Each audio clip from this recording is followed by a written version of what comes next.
You're listening to In the Studio with Bob Reid and Blair Packham on NewsTalk 1010. I'm not afraid to get dirt on my dress. Love isn't worth it unless it's a mess. I could be wrong, but I could really care less. You're knocking me out. Yes. Come on, come on, come on. The last time this artist was on with us, we went on at length about how far we're willing to go to bring the finest talent on this show, didn't we, Blair? We did. Are you going to do that again? Did. Yeah. Are you going to do that to me again? Yes. Oh, man. Yes, because it's just too funny, Meredith Shaw, that you happen to work down the hall. I know. All the way at the end of the hall. Yeah, it's a ways down there. I had to traipse down there, Bob. Yeah. I don't appreciate it. Yeah, that's producing. That's like right. hands-on producing. All right, young lady, come with us. Meredith Shaw, of course, you know her, you love her from Boom 97.3, our sister station down the hall, but she is here in her alter ego, the much more important one, as a fine singer, songwriter, recording artist. I was, and I'm not just making this up, I was listening on my iPod to your previous release, a place called Happy, just the other day, and I thought, man, can that girl sing? Wow, thank you very much. What a great record, too. Thank you. Great collection of songs. Thank you. But it's your new record that we want to talk about. Trouble was released just this past week. It has dropped, as the kids say. And this is a really interesting project. It's an EP, right? Yeah, we're doing a series of EPs this year. So we've decided to kind of flip the whole album thing on its head a bit and play around with how we're releasing it. And you're not making physical copies as well, you were saying?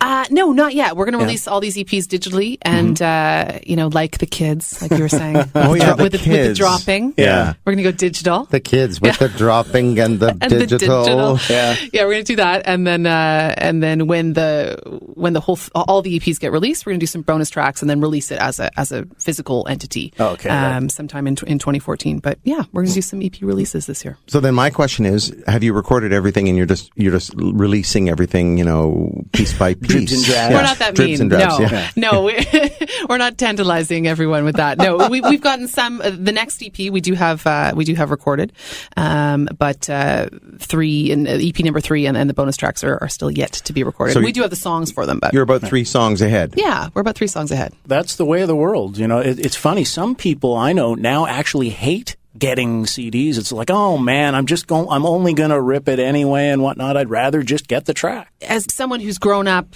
buying albums and it took me a second to really flip over to that mentality. And I'm not like a dance artist or something, so the whole single thing didn't really make sense to me.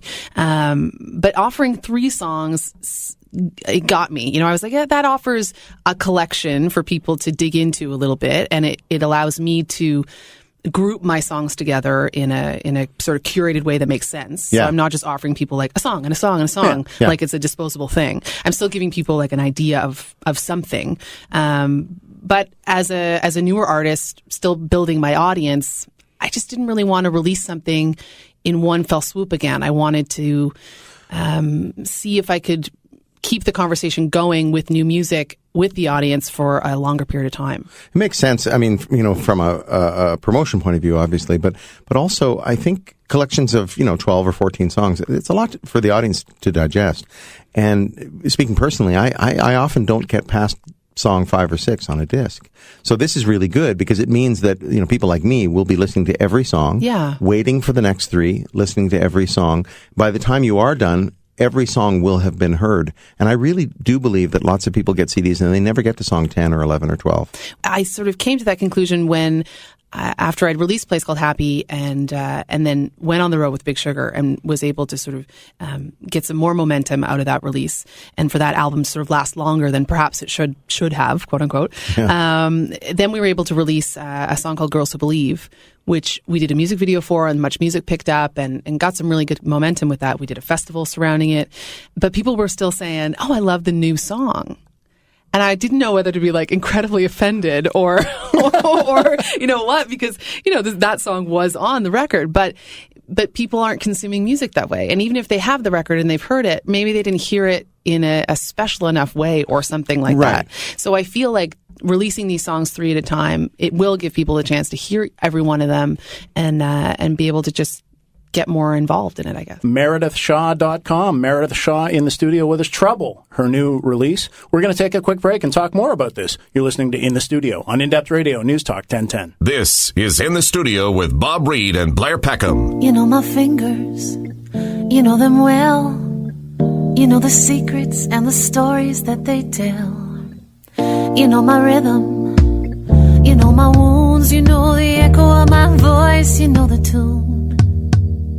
But have you met my heart? She'd really like to start something with you. I know she likes you. More from Meredith Shaw and her brand new release called Trouble. It is freshly released. You can check out all the details at meredithshaw.com and iTunes and anywhere you can iTunes, buy it. maplemusic.com. Yeah, all those good places. Terrific. Your previous album was produced by Gordie Johnson of Big Sugar. Yes. You got him and some other heavy hitters helping out on this one. Tell us about that. I do. I lucked out. Yes, Gordie produced my first record and then was sweet enough to take me out on the road with Big Sugar for the good part of last year. And through that experience, I met Joel Plaskett. Yeah, I'm such a fan of his. So to be able to work with him was a really special experience for me. Very cool. And producer number 3. Yes, that's right. I for the next EP, I've worked with John Angus MacDonald from The Trews. I went into the studio with him. We did it here in Toronto. It was my first time recording in Toronto, actually, because with Gordie, I did it at Willie Nelson's studio in Austin. And with Joel, I did it at his new place in Halifax.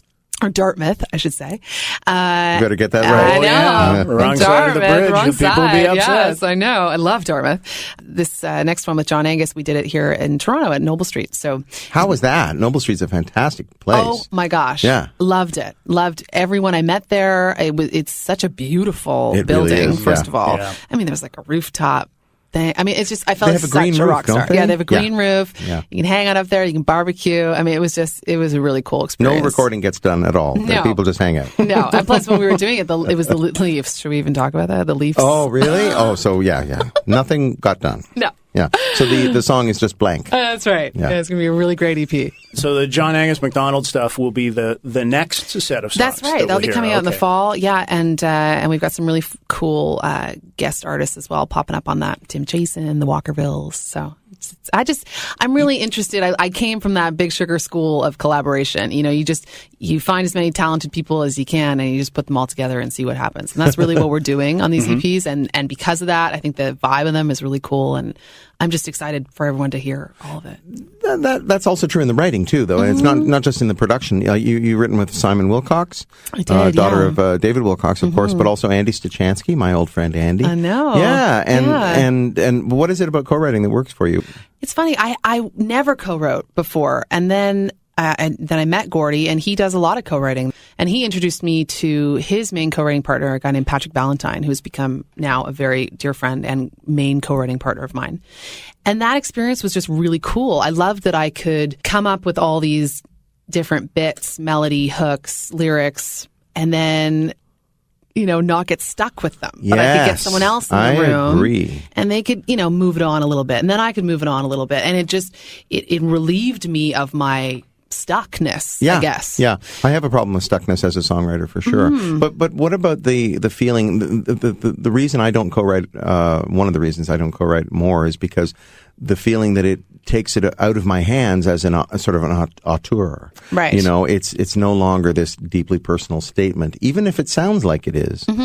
So how do you feel about that? It doesn't bug me. The only time it bugs me is if, some people come up and they're, oh, who writes your songs? I'm like, well, I do, Right. That's the only time Yes. that it my I don't know, songwriting ego or something just bristles a little bit. But I really don't have a lot of ego really when it comes to songwriting. And I think that so far that's served me well. Like I learn from everyone that I write with. I do a lot of writing in Nashville, which is a whole other kind of co-writing. Yeah. But so far, so good. So I don't have that issue with it or that, what is that, possessiveness? Yeah, or preciousness, or really. preciousness. Yeah, thanks a lot. I'm much more evolved than you. Thanks a lot. I'll just supply you with the words with which to insult me. Oh my gosh. Or you're just shallow. Could be that. You know? That's right. You're either more fine, evolved or whatever. If it shallow. rhymes, that works. Move on. If I can sing it, it'll be fine. On a sort of serious note, I do think about, can I, at the end of the day, it's me singing those songs. It's me delivering the words. So the co-writing happens, and then I sort of go home to my space and make it work for me, kind of thing. You know what I mean? If there are moments that don't.